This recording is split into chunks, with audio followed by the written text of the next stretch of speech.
Middle east में बढ़ते तनाव का असर अब सिर्फ जंग के मैदान तक सीमित नहीं है, बल्कि इसका असर सीधे दुनिया की अर्थव्यवस्था और ट्रैवल सेक्टर पर भी पड़ रहा है। हालात ऐसे हैं कि एयरलाइन से लेकर टूरिज्म कंपनियों तक हर दिन करीब 5500 करोड़ रुपए का नुकसान झेलना पड़ रहा है। आखिर कैसे मिडिल ईस्ट का तनाव दुनिया के ट्रैवल सेक्टर को भारी पड़ रहा है? नमस्कार, आप देख रहे हैं पंजाब केसरी टीवी। मैं हूं रंजना। दरअसल दुनिया को हो रहे इस नुकसान का अनुमान लगाया है WTTC यानी world travel and tourism council ने। भारत से बाहर घूमने के लिए जाने वाले आधे यात्री UAE, सऊदी अरब, कतर और ओमान जाते हैं। इन यात्रियों की संख्या करीब 40% है।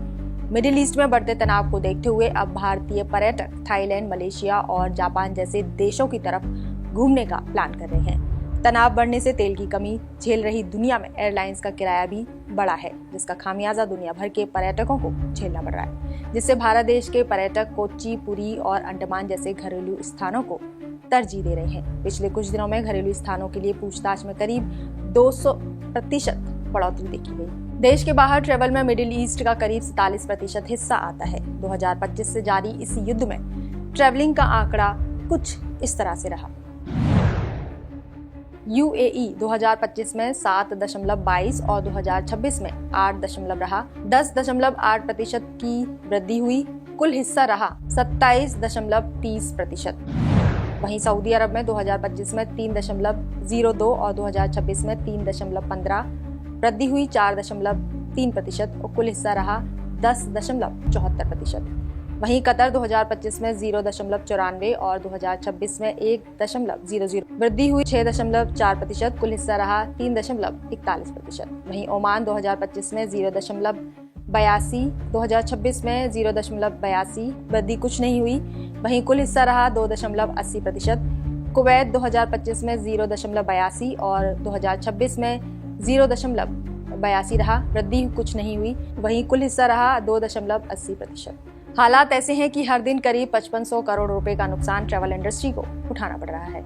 एयरलाइंस कंपनियां रद्द हो रही हैं, रूट्स बदले जा रहे हैं, लाखों लोगों की यात्राएं अधर में लटकी हुई हैं। मिडिल ईस्ट का एयर स्पेस दुनिया के सबसे व्यस्त हवाई रास्तों में से एक माना जाता है। एशिया से यूरोप और अमेरिका जाने वाली ज्यादातर उड़ानें यहीं से गुजरती हैं, लेकिन तनाव बढ़ने के बाद कई देशों ने अपने एयर स्पेस को लेकर अलर्ट जारी कर दिया है। इसके चलते पर्यटक घरेलू पर्यटन क्षेत्र को अधिक महत्व दे रहे हैं।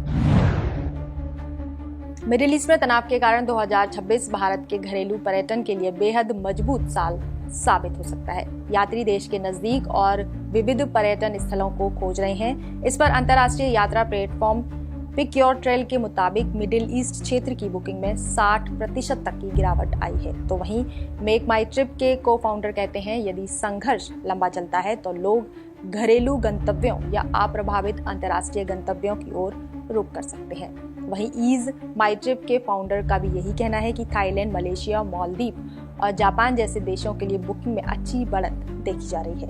घरेलू पर्यटन लगातार मजबूत बन रहा है।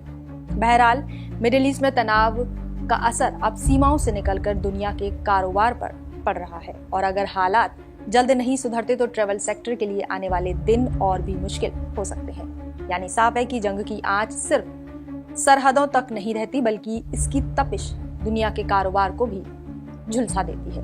मिडिल ईस्ट इसका ताजा उदाहरण है, जहां हर दिन हजारों करोड़ का नुकसान ट्रैवल इंडस्ट्री को झेलना पड़ रहा है।